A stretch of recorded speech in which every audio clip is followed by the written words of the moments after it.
Hey guys, how's it going? Welcome back to the channel. Today, I want to talk about what happened recently in Spain and Portugal and those mysterious major power outages. You know, phones and internet connections didn't work. Airports and rail systems were not able to function. Banks and supermarkets had to close. No traffic lights, which means chaos in the streets. Gas stations did not work. People stuck in elevators. Hospitals scrambled to switch to backup generators. In other words, it was a complete nightmare. Authorities are calling it a massive failure of the transmission network. It means that they don't want you to know what really happened, and they hope that you don't ask too many questions. This wasn't just a power outage.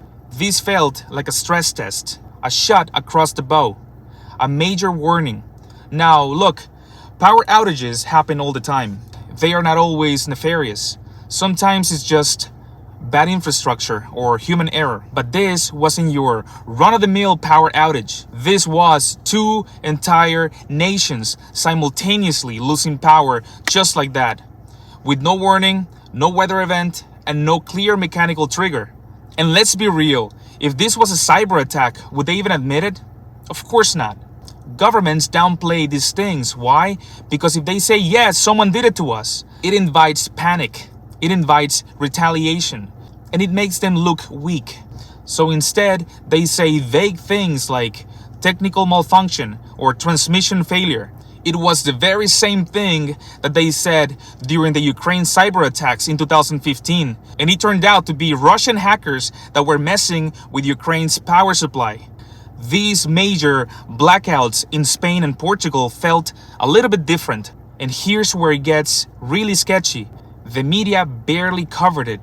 This was one of the largest infrastructure disruptions in Europe this year, and most of US media outlets were far more concerned about celebrity headlines and politics.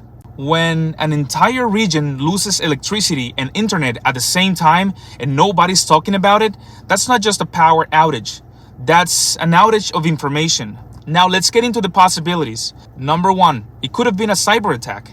This could have been a foreign power, Russia, China, or even a non-state actor testing Western power supply defenses. Like someone checking if the door is locked and finding out it's not. Number two, it could have been internal systems failure. If that's true, then our global power infrastructure is way more fragile than anyone's admitting. A single point of failure took out 2 countries? Really? That should scare you more than hackers. Number three, it could have been a controlled test. Governments and intelligence agencies regularly run simulations. What if someone, let's say NATO or the EU or even the United States, run a real-world test to see what happens when the grid goes down? How fast can we recover? Where are the weak points?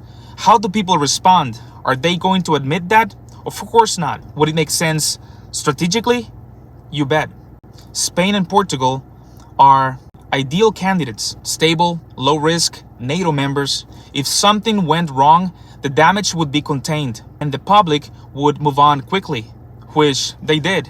And if you're in the United States, you might want to pay attention because we are not as safe as we think. We like to think ourselves as the most advanced country in the world, land of innovation, wealth, and high-speed everything. But we are relying on a power grid that's basically held together with zip ties, duct tape, lots of hope, and prayers. It was never built for the kind of digital, always-on, power-hungry lifestyle we live today. Back then, they weren't planning for a world with Bitcoin mining, 70-inch TVs in every house, and Tesla's supercharging stations everywhere. In a society that depends on instant connection, we quickly become helpless without it. A serious long-term power supply failure would turn into a full-blown national crisis. Emergency services would be stretched thin. Medical care would be compromised. Food supply chains would collapse. And with no power to keep things running, public order could break down quickly. Historically, we've seen how people behave in blackouts. In 1977, New York City had a massive power outage. The result? Chaos, looting, arson. Over 1,600 stores got vandalized. More than 4,500 people got arrested. It was like the purge. And that was in the 1970s when people were not addicted to technology as we are now. And the country was less polarized politically. When the lights go out for a long time, people don't just sit around and sing campfire songs, you know?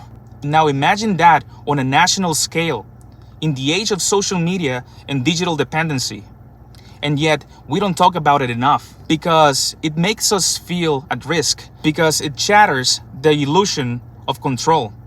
Because admitting our power supply is weak is admitting we are weak. And if you think that our enemies or adversaries haven't noticed how fragile our power supply is, think again, because we might be next.